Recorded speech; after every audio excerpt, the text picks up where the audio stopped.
Greetings, dear viewers, ladies and gentlemen. A very warm welcome to Addis Dialogue. And my guest today is Tibor Nagy, who is the former U.S. Assistant Secretary of State for Africa, U.S. Ambassador to Ethiopia and Guinea, and long-term U.S. diplomat. We're going to talk about a host of issues in this edition. Do stay with us.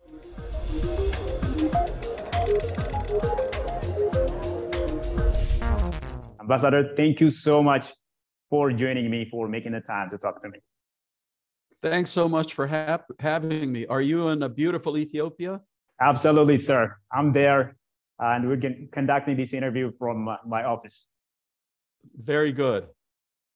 Also, sir, I want to thank you, for standing by Ethiopia and for your outstanding comments when it comes to Ethiopia and, of course, Africa, for that matter, which will definitely contribute to the betterment of the nations. Thank you, sir. Well, it's unfortunately not a good year for Africa, and there is indeed tragedy, but anything at all that people who want peace and people want to see the continent go forward, that's what we have to keep striving for. Absolutely, absolutely. So before we jump into the meat of our conversation, Ambassador, from what I read, I think you love Ethiopians and you love Ethiopia and you have a great respect for Ethiopians. So could you tell me a little bit about, what Ethiopia means to you? Well, I teach on Africa, and I always hold up Ethiopia as the example of what Africa could have been without colonization. Because I say honestly that in sub-Saharan Africa, Ethiopia is the only country that is a creation of history and geography and its own will instead of the Europeans drawing imaginary lines. So that's why for me, Ethiopia offers a promise moving forward of what Africa could be like if it achieves its potential and moves forward in things like the continent-wide free trade agreement. Beautifully put, sir, there. I'm so glad that you are following new developments unfolding in Ethiopia, Ambassador. And as you know, this country is in the midst of diverse challenges. So with all these challenges, how can Ethiopia, cope up with the situation? What are some of your observations here, sir? Well, I start from the perspective, people often say, oh, Ethiopia, is such a fragile state. It is not. As I tell people, it is built on a bedrock of, and we can argue, is it 2,000 years or 3,000 years? It doesn't matter, but, thousands of years of a developing history of a building nationality. So the foundation is super, super solid. So, yes, Ethiopia has very serious problems from time to time in its history. It's had even more problems, and it has come through. That's why I have always been an Ethio-optimist, and I believe that, this too shall pass. The nation will move forward, and it will achieve its, its potential to become a middle-income country, I think, very quickly. In this connection, Ambassador, I'm sure you've heard this. Ethiopia's ambassador to the United Nations, Taye Asqaselasi, in his speech at the United Nations General Assembly, said that, quote, in quote, we might look powerless in the face of a block of countries, which we have faced in a Second World War, but the spirit of our soul is strong. He said this. So what is your reading of the message, vis-a-vis Ethiopia's resilience in the face of diverse challenges? Yeah, I have no doubt. Like I said, this challenge will pass. I am praying, as I know a lot of people are, that the current discussions in South Africa have a fruitful conclusion, and that the country can really get back to developing its people, its resources, and its political and economic future. So like I said, I am an eternal Ethiopia optimist when it comes to the future. Wow, thank you so much for that optimism, sir. Moving on, how should the United States of America support Ethiopia in its efforts, in its pursuit to solve the issues amicably and peacefully with Ethiopia? Well, the United States, I think, as I said in a recent op-ed, which I just did a few days ago, the whole international community really was struggling to figure out what they could do to support a return to peace. You're always acting on the information you have at the moment. So something you do in November of 2020, you look back and you say, okay, that was done on limited information and it was the wrong thing to do. So actions are always having to evolve as the situation evolves. And then there's tremendous amount of frustration. I can tell you, because when the war started, it took everybody by surprise. It was a surprise, and it was a shock. And people were scrambling, trying to figure out, okay, how can we help put a stop to this? And I think that's what everybody is trying to do. And, then people will say, oh, but you did the wrong thing back in November 2020. Sorry, but what you did in November 2020 was based on the events of November 2020, not the events of, 2021 or 2022. So a lot of the things that are done out of frustration, because there is a feeling in the international community. And, I have called this one of the most needless wars in history. Mm-hmm. And my heart breaks at the amount of suffering, at the death, and at the destruction, and also of just stopping the progress that Ethiopia has been making so magnificently and moving forward in its own destiny. Here's what's going to happen. As well as I do, that a lot of these problems have long historical roots. They are very complicated. People look at them very, very different ways. It's going to take a long period of time to get to resolution. So the first thing, hopefully, coming out of South Africa will be simply stopping fighting where people are, just to stop the killing and the destruction. And then assuming that everybody is, in the discussions in good faith, bit by bit, these situations can be addressed one after the other. But in these kind of negotiations, you have to start with the immediate problem first. And then, as we say in American English, go to the low-hanging fruit. So you pick the papaya off the lower branch until you get to the papaya that's at the top branch. And it's going to be very difficult. It's going to be very frustrating. People are going to be angry. People are going to be hateful on Twitter.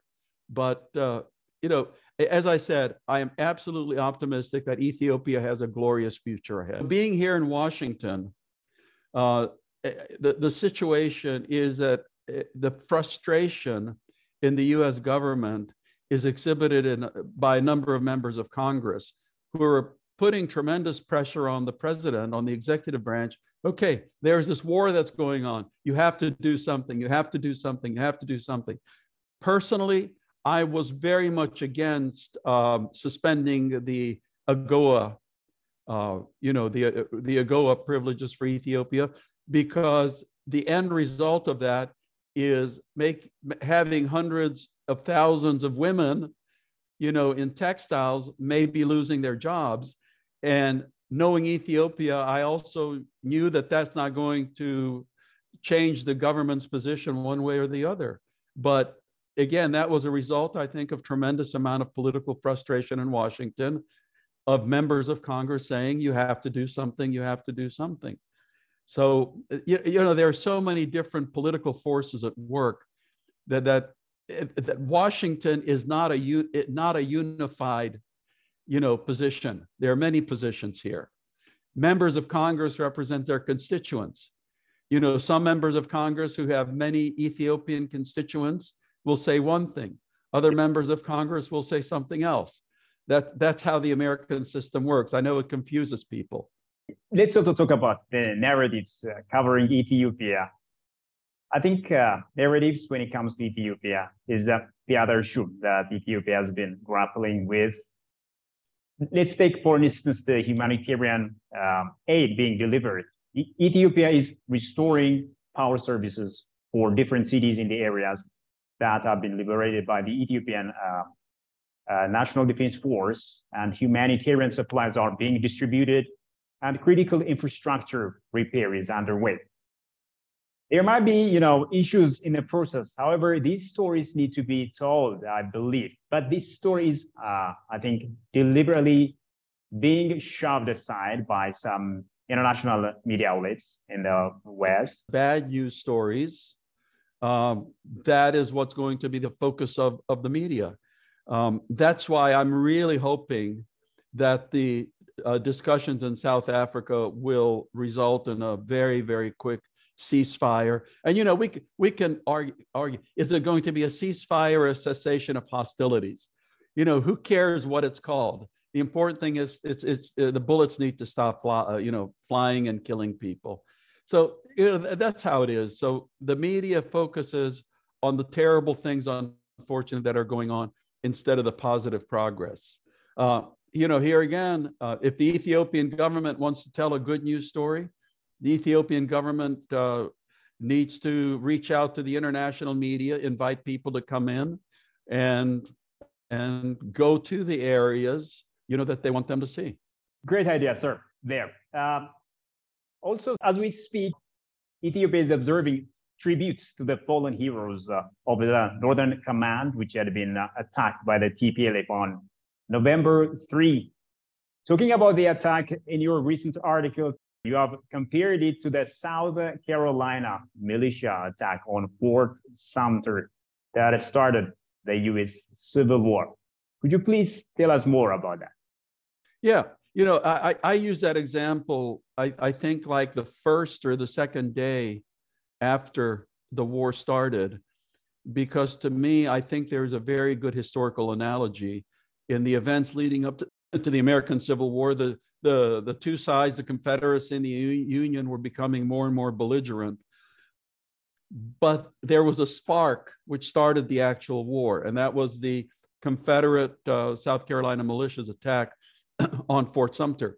And again, historians will look at the circumstances leading up to the night of November 3rd and 4th, and there's going to be arguments over, you know, whether the TPLF conducted a preemptive or, you know, attack. But the fact is, it was premeditated, obviously.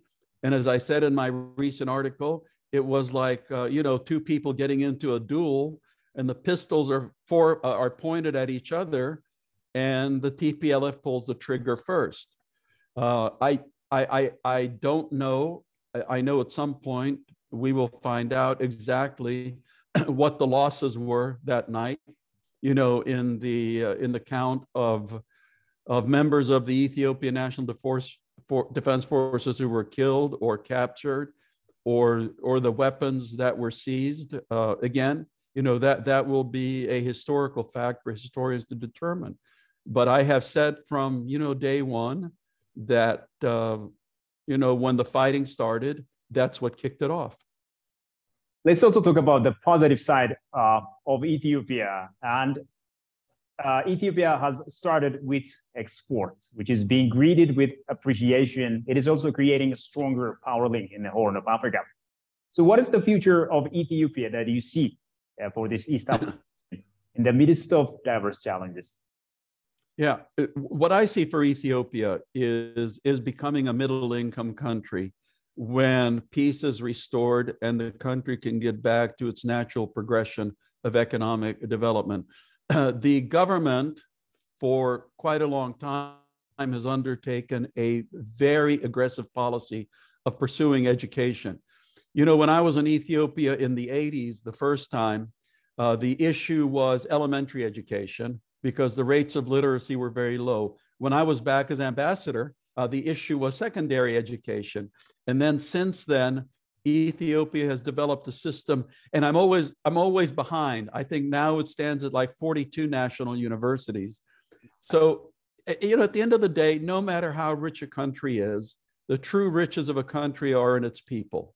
Mm-hmm. And you look around the world, and you can't just limit it to Africa. You look around the world, and I think the Ethiopian people are among some of the most dynamic, you know, some of the most industrious, seeking after education for their families and their children and moving forward. So, you know, from the first day I landed in Ethiopia in 1984 under the horrible circumstances of the Derg, till every other trip I come back, and I was at Addis Airport just a few months ago, I always smile at just the tremendous industriousness and promise that I think Ethiopia offers, not just to Africa, but to the world. Wow. As you know, Ethiopia is also building the grand Ethiopian Renaissance Fund to lift the millions out of the poverty line. This is also part of its determination to become a great nation, right? Absolutely. And you know, I get a lot of criticism from Egyptians for what I say, but you have to tell the truth. Mm-hmm. You know, and here's the truth. Egypt does not contribute one drop of water to the Nile waters. So how does a country that does not contribute one drop of water have a right to determine 100% of what those waters are? You know, there's a long history here. Once upon a time, yes, Egypt had the political and military power to control the entire Nile, you know, tributary. But those times have passed.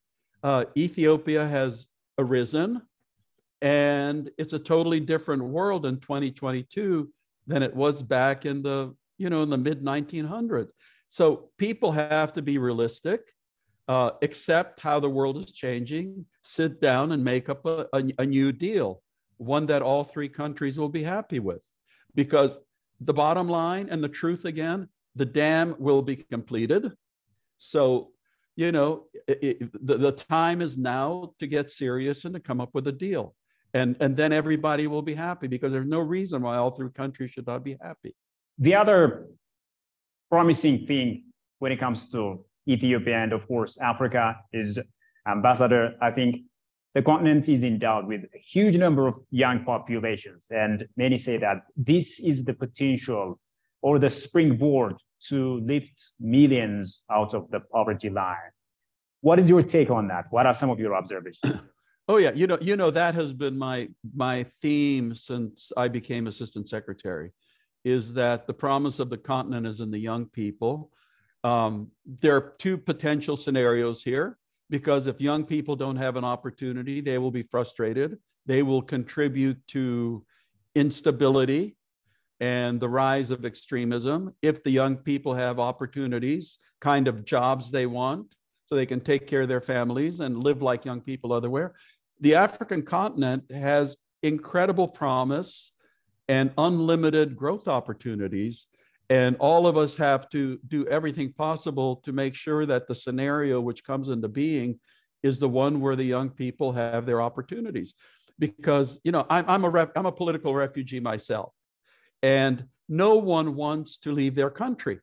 You know, your people are very comfortable with their families and their culture. You don't want to go to a new country with a new language, things like that. And I know most Africans would want to stay where they are if they had the opportunities. So, you know, we are changing the era. The dinosaurs, the old dictators are leaving the planet one by one. You know, we're all limited in that regard, and the young people will be in charge. So in my heart, I hold out for a very promising future for Africa and for countries, especially like Ethiopia, which will be the leaders of the new Africa. I'm impressed by those wonderful ideas you've just raised, Ambassador. Now, Ethiopia is, as you said, growing. But which area should this East African nation focus on most so that it will speed up its growth and prosperity as soon as possible? What are the areas that you see it focus on? Well, you know, different leaders of Ethiopia have had different ideas for the models of growth. The fact is that providing the best education possible for the young people, that will enable them to stay up with emerging technologies and going into the fields which provide the types of services that Ethiopians, East Africans, Africans, and the rest of the world will need, so that Ethiopia can become very quickly an economic growth hub. You know, agricultural production, certainly, agricultural technology, which will transform agricultural primary products into consumer products, is also very important, and other types of similar industrial processes. The worst possible model is to produce only raw commodities, ship them off, whether to China or to Europe or the United States, to be then transformed into finished products and shipped back to Ethiopia and sold at a much higher price. With a country that is as large as Ethiopia, it can have a very diversified economy, which will guarantee a wonderful job for the young people of Ethiopia, who have these grand dreams and designs for their own futures. In this regard, how should Ethiopia and the United States of America cooperate? What are some of the ways that you see? Well, on economic deals, inviting U.S. businesses to invest in Ethiopia, but also, Ethiopia is in a nice position because it can choose. It can choose between Europeans. It can choose between America. It can choose between China. The important thing is to have the type of government that really cares about the welfare of its own people and looks for the best deals possible, to advance the case of Ethiopia. The Trump administration's big slogan was, America first, not America only, but America first. Well, the truth is every country needs to pursue that policy because, we have a lot of interests which intersect. But just like America needs to look after its interests, Ethiopia needs to look after its interests. Okay. You also touched upon the suspension of AGOA in our previous discussion. How should it continue? Should it be reinstated? What is your take on that, sir?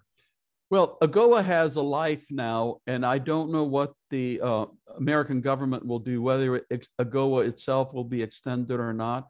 But there are also other mechanisms. I mean, like I said, I did not support the suspension of AGOA, because of historical. Anyway, I looked at it, in its complexity, not as a simple act. But so again, Ethiopia needs to sit down with its partners, including the United States, and decide what kind of economic policies to pursue. Is that a free trade agreement? Is it a bilateral investment treaty?